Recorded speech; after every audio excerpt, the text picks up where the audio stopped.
Anti నుంచి negative క్యాంపెయినింగే గాకుండా కొద్దిగా పాజిటివ్ రెస్పాన్స్ కూడా వచ్చింది సార్. ఇంతకు ముందే అంబటి రాంబాబు గారు ఒక ట్వీట్ చేశారు. 'హరిహర వీరమల్లు' సూపర్ హిట్ కావాలని నేను మనస్ఫూర్తిగా కోరుకుంటున్నా అని ట్వీట్ కూడా చేయడం జరిగింది. అది సో, ఆ ఇప్పుడు రకంగా అంబటి రాంబాబు గారు కోరుకుంటే ఎందుకు కోరుకొని ఉంటారు చెప్పండి? ఇప్పుడు నాకు తెలియదు ఆ విషయం. నిజంగా ఎలాంటి సినిమాను కోరుకుంటాము అంటే, హ్మ్. ఒక గాంధీజీ సినిమా చేసిరు, ఆ సినిమా అందరు చూడండి. ఎందుకంటే గాంధీజీ లాంటి చరిత్ర. ఓకే. ఇది ఫిక్షన్ అనే చెప్తున్నారు. దీన్ని ఎందుకు హిట్ కావాలంటే, పవన్ కళ్యాణ్ సినిమా హిట్ కావాలని కోరుకోవడం అంటే ఆయన రాజకీయంగా నవ్వుతూ అన్నాడా లేదన్నాడా, పవన్ కళ్యాణ్ గారితో డిస్కషన్ కోసం అన్నాడా, అది సంబంధం లేదు. అంటే ఓకే. మనం ఆలోచిద్దాము. హ్మ్. ఒక ఒక సమాజానికి ఎంటర్టైన్మెంట్ కాకుండా హ్మ్. పెద్ద ఇన్ఫర్మేటివ్ గా ఉండే సినిమా ఎవరు చేయలేకున్నారు. సో అలాంటి సినిమాలు బాగా ఆడాలి అని చెప్పడం వేరు. మన కల్చర్ ని డెవలప్ చేస్తూ, మన సాహిత్యాన్ని, హ్మ్. మన హిస్టారికల్ రిఫరెన్స్లను చెప్తున్నప్పుడు దాన్ని ఏమన్నా ఎవరైనా పొగడొచ్చు. ఓకే. నువ్వు సినిమా చూడకముందే పొగుడుతున్నావు అంటే 100% స్పెషల్ అటెన్షన్ క్రియేట్ చేసుకోవడంకే కానీ అది దాని కౌంట్ లోకి తీసుకోవద్దు అసలు యాక్చువల్ గా. ఓకే. సార్ ఇంకోటి యూఎస్ రివ్యూస్ అని కొంత నెటిజన్స్ నుంచి కొన్ని కథనాలు రావడం జరిగింది. యూఎస్ రిలీజ్ నుంచి కాలేదు, చాలా పాజిటివ్ రెస్పాన్స్ రావడం రాలేదు. ఇంకెక్కడ రిలీజ్ అవుతుంది యూఎస్? ఈరోజు 24th అంటే ఈరోజు నైట్ కి యూఎస్ లో రిలీజ్ అవుతుంది కదా. ఓకే. మనకు రేపు రిలీజ్ అవుతుంది, ఈరోజు నైట్ రిలీజ్ అవుతుంది. నైట్ రిలీజ్ ఇక్కడనే అవుతుంది కదా మనకు కూడా, అడ్వాన్స్ షోల మీద. హ్మ్. ఇక్కడ చర్చించాల్సిన అంశం ఏంటిదంటే, హ్మ్. టికెట్ రేట్లు పెంచడము. అవును. పెంచుకో. హ్మ్. నువ్వు టికెట్ రేట్లు పెంచినా కొద్దిగా హ్మ్. ఒక ఆ పర్టికులర్ సినిమాకు బాగా అవుతుందేమో కానీ హ్మ్. సినిమా వ్యవస్థ నాశనం అయిపోతుంది. ఓకే. నీకు నీది ఖచ్చితంగా నీ ప్రోడక్ట్ నువ్వు అమ్ముకుంటున్నావు, నీకు ఆల్ ద రైట్స్. నేను ఆల్రెడీ మీతోటి ఒక ఇంటర్వ్యూలో చెప్పినాను. నేను చెప్పిన వారం రోజులకే పవన్ కళ్యాణ్ కూడా అదే మాట చెప్పిన, అది ఓకే. హ్మ్. కానీ దానివల్ల ఏమవుతుందంటే, ఒక వ్యవస్థ అంటే సినిమా ఎప్పుడు డబ్బులు పెట్టుకొని ఒక హాల్లో వచ్చి కూర్చునే ఎంటర్టైన్మెంట్, దానికి ప్రేక్షకులు దూరం అవుతారని ప్రతిరోజు చెప్పుకుంటున్నాం మనం. కరెక్టే సార్. సినిమా రేటు తగ్గించడం వల్ల ఎవరెవరికి తగ్గుతుందో చెప్పాలా? హ్మ్. పెద్దగా రెమ్యునరేషన్ తీసుకునే హీరోకి అతి పెద్దగా రెమ్యునరేషన్ ఇస్తున్న డైరెక్టర్కి వాళ్ళ రెమ్యునరేషన్స్ తగ్గుతాయి. మేకింగ్ ఏం డిస్టర్బెన్స్ రాదు. ఓకే. నువ్వు 100 కోట్ల సినిమాలో నీకు 70 కోట్లు రెమ్యునరేషన్ ఉంటుంది, 30 కోట్ల మేకింగ్ ఉంటుంది. హ్మ్. సో నువ్వు 30 కోట్లు ప్లస్ 20 కోట్లు 50 కోట్లు అదే సినిమా తీసిన తర్వాత ప్రాఫిట్లు మీరు అందరూ తీసుకోండి. ఓకే. అప్పుడు నీకు రేట్లు పెరగవు, ప్రేక్షకుడు డబల్ టైం చూస్తాడు. హ్మ్. సినిమా బాగున్నది అంటే 2 సార్లు 3 సార్లు చూసే ప్రేక్షకులు ఈ రోజు కూడా ఉన్నారు. సో వాడిని నువ్వు అసలు థియేటర్కే రానిస్తలేవు నీ రేట్ల భయానికి. ఓకే. దీనివల్ల సినిమా ఇండస్ట్రీ పాడైపోతుంది. నువ్వు హ్మ్. నిర్మాతగా లాభపడతాడు ఖచ్చితంగా, ఆయన ప్రోడక్ట్ అమ్ముకోనికి నేను ఆ మాట వెనక్కి తీసుకోవట్లేదు. హ్మ్. నిర్మాత ప్రకారం బాగుపడడానికి ఛాన్స్ ఉంటుంది, కానీ వ్యవస్థ మాత్రం పాడైపోతుంది. హ్మ్. ఇప్పుడు ఒకరు ఏదన్నా ఒక బిజినెస్ చేయాలి, ఒక 50 కోట్లు 10 కోట్లు 2 కోట్లు 50 లక్షలు అది చేస్తే, ఇంత మనం డబ్బులు పెడతాము, ఇంత ట్రేడ్ చేస్తే ఇంత లాభం వస్తుంది అని ఉంటుంది. సినిమా ఇండస్ట్రీలో అది లేదు కదా. బూడిదలో పోసిన పన్నీర్ అవుతుంది. హ్మ్. సో అలా వ్యవస్థలకు ఎందుకు వచ్చినాము అంటే, ఒకటి రోజు రోజు మారుతున్న టెక్నాలజీ. హ్మ్. మనము 3 గంటల సినిమాను చూసి ఎంటర్టైన్మెంట్ ని హ్మ్. 10 సెకండ్ల రీల్లో పొందుతున్నాం. ఓకే. ఈ సోషల్ మీడియాలో 10 సెకండ్ల reels we're enjoying a lot. Hmm. అదే సినిమా డైలాగ్ 3 డైలాగులు వస్తే కొన్ని వేల లక్షల వ్యూస్ వస్తున్నాయి. ఓకే. ఎప్పుడైనా మనిషి ప్రభావం మారుతుంది. సో మనం సినిమాని లార్జర్ స్కేల్లోనే చూడాలి అని హ్మ్. ఉన్నప్పుడు సినిమాని ప్రజలకు అందుబాటులో పెడతాం ఫస్ట్. ఓకే. సామాన్య ప్రజలకు అందుబాటులో పెడితే సామాన్య ప్రజలు 2 సార్లు 3 సార్లు చూసే ఛాన్స్ ఉంటుంది. హ్మ్. నీకు 4 సంవత్సరాలకు వెళ్ళి లేట్ అయింది, పొలిటికల్ గా నువ్వు లేట్ చేసినందుకు ప్రొడ్యూసర్కి అధిక భారం పడ్డది, ఆయన ఇంట్రెస్ట్లు ఎక్కువైపోయినాయి, టైంకి రిలీజ్ చేయకపోతే ఓటీటీ వాళ్ళు సరైన డబ్బులు ఇవ్వట్లేదు, ఇలాంటి రకరకాల కారణాలు వస్తున్నాయి కదా. ఓకే. అలాంటి దానివల్ల నీ సినిమాని 3 రోజుల తర్వాత 4 రోజు కిల్ అయిపోతుంది. దానివల్ల కూడా చాలా ఎఫెక్ట్ పడుతుంది సినిమాల పైన. ఓకే. సో ఆయన being a politician, being a deputy CM, ఒక ఇనిషియేషన్ తీసుకోవడానికి ఆయనకు ఛాన్స్ ఉన్నది యాక్చువల్గా. మన దగ్గర అంటే అప్పుడే తొక్కిసలాటలు అయినప్పుడు బంద్ అంటారు, తెల్లారి ఆయనకి అవార్డు ఇస్తారు, మళ్ళీ రేట్లు పెంచుకోవద్దు అంటాడు. మన ఎఫ్డీసీ చైర్మన్ ఏమో జీవితంలో ఎవరిని నేను పెంచాను అంటాడు, ఆయన సినిమా రంగం పెంచుకుంటారంటే అంత ఫన్నీ మాట మీద నిలబడని తనాలు ఇవన్నీ. Okay. So but being Pawan Kalyan తను పొజిషన్లో ఉన్నాడు. So he can rule the things.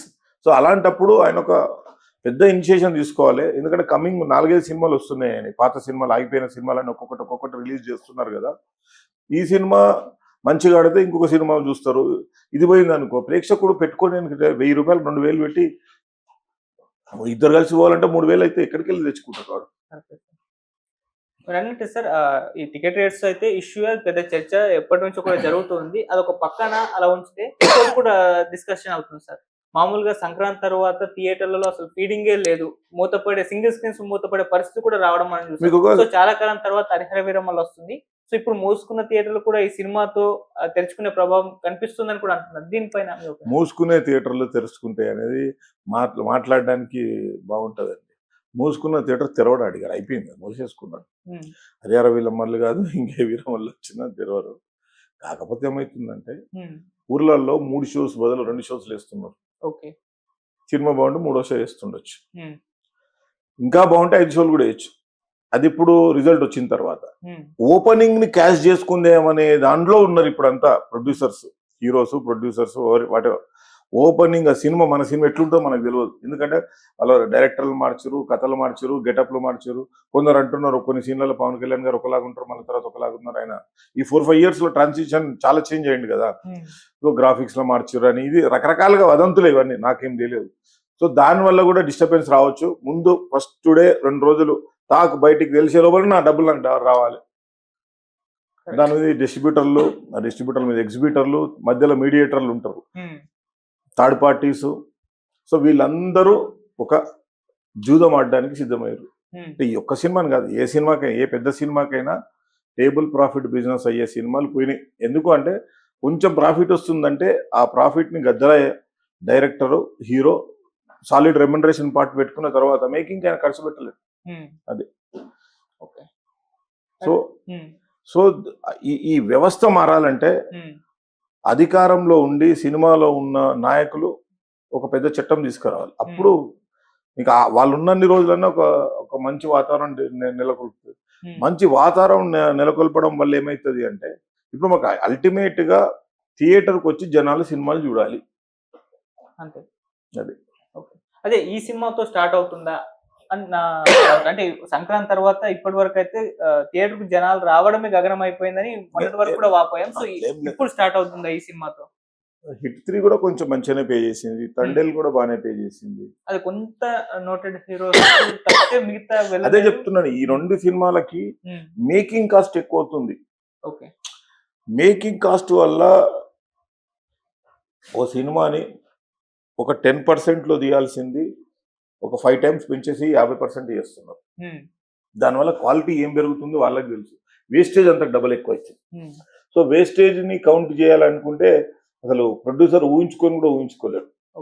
So దానివల్లనే ప్రొడ్యూసర్లు భయపడుతున్నారు. కథ కంటే ముఖ్యము నా సినిమాని ఓకే ఈ కాంబినేషన్ లో చేయాలి, ఇంతకు అమ్మేసుకొని బయటపడితే చాలు. ఆ డిస్ట్రిబ్యూటర్ తగలబడతాడు, ఎగ్జిబ్యూటర్ తగలబడతాడు, మధ్యలో ఉన్న థర్డ్ పార్టీ ఏజెంట్లు తగలబడతారు, నాకేంటి అనే కోణంలోకి వచ్చేస్తారు. సార్, అంటే ఈ టికెట్ రేట్ ఇష్యూ కంటే కూడా ఇవి అంటే జనాన్ని థియేటర్ రాకుండా చేయడం కంటే కూడా ఆ థియేటర్ లో ఉన్న పాప్కార్న్ రేట్స్ వీటి వల్లే థియేటర్ పోతున్నాయి అంటున్నారు. పైరసీ కంటే ఎక్కువ టార్చర్ పాప్కార్న్ అండి. మన నాగవంశీ గారు కూడా అదే అన్నారు. పైరసీ, ఇప్పుడు నేను చెప్తున్నాను, పైరసీ కంటే పెద్ద భూతం పాప్కార్న్. నీకు పాప్కార్న్ ఎంత ఖర్చు అవుతుంది, ఎంత అమ్ముతున్నారు, వాటర్ బాటిల్ ఏంది, పఫ్ ఏంది, ఎంత ఖర్చు అవుతుంది, బయట ఏమున్నది, అదే కాంప్లెక్స్ లో నీకున్న అదే కాంప్లెక్స్ లో నువ్వు డోర్ దాటి అక్కడ పోతే ఏం రేట్ దొరుకుతుంది, నువ్వు లోపలికి వస్తే ఏం రేట్ దొరుకుతుంది. సో నువ్వు ఒక్కసారి వచ్చినోడిని మళ్ళీ రావద్దు, ఈ రోజు నేను దోసేసుకుందాము అనే దాంట్లో ఈ కార్పొరేట్ సిస్టమ్ అయిపోయింది. ఎస్పెషల్లీ ఈ సినిమాని కార్పొరేట్ తీసేసుకుందో, లైక్ ఈ పీవీఆర్ లో, ఐనాక్స్ లో, ఈ మొత్తము సినిమాక్స్ లో ఎప్పుడైతే ఈ కార్పొరేట్ సిస్టము ఎగ్జిబిషన్లోకి వచ్చిందో వాళ్ళకు ఇష్టం ఉన్నట్టు మార్చేసుకున్నారంట. దానివల్లనే ప్రేక్షకులు రావట్లేదు. అది పైరసీ కంటే భూతం అని ఎందుకంటున్నాను అంటే, పైరసీ చూసినాక కూడా సినిమా బాగుంటాడు థియేటర్ పోయి చూసుకుంటాడు. ఏదో పైరసీలో ఏదో బ్లర్ గా చూసేసిండు, మంచిగా థియేటర్ లో చూద్దామని అనుకుంటాడు. కానీ థియేటర్ పోదామని పాప్కార్న్ భయపెట్టిస్తుందారా ఫస్టానికి. అలా పాపని తీసుకుపోదాం, కొడుకుని తీసుకుపోదాం అంటే పిల్లలు ఏడ పాప్కార్న్ అడుగుతారో భయం, ఏడ సమోసా అడుగుతారో భయం, ఏడ ఫ్రెంచ్ ఫ్రైస్ అడుగుతారో భయం. అది తగ్గకపోక హీరోల రెమ్యునరేషన్లు తగ్గిస్తే సినిమాలు పుష్కలంగా హ్యాపీగా ముందుకెళ్తాయి. Okay sir.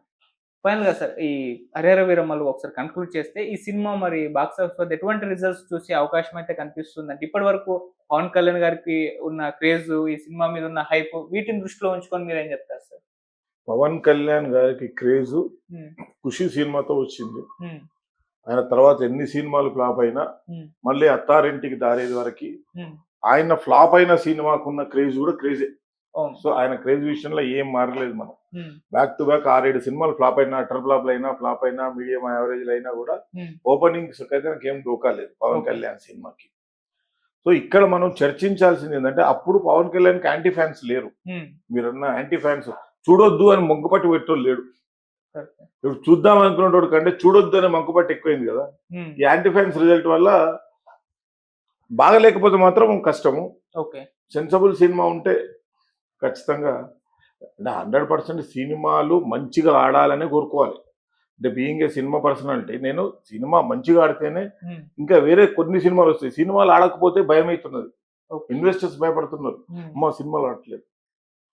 సో అంటే ఒకటి ఈ రైటర్లకి, ప్రొడ్యూసర్లకి, డైరెక్టర్లకి ఏదైనా చరిత్రకు సంబంధించిన సినిమాలు చేస్తున్నప్పుడు ఫిక్షన్ చేయకండి. దాన్ని ఆ ఫిక్షన్ చేయడం వల్ల ఏమవుతుంది అంటే చరిత్ర తెలిసిన వాళ్ళు మనోభావాలు చాలా దెబ్బతింటాయి. ఓకే.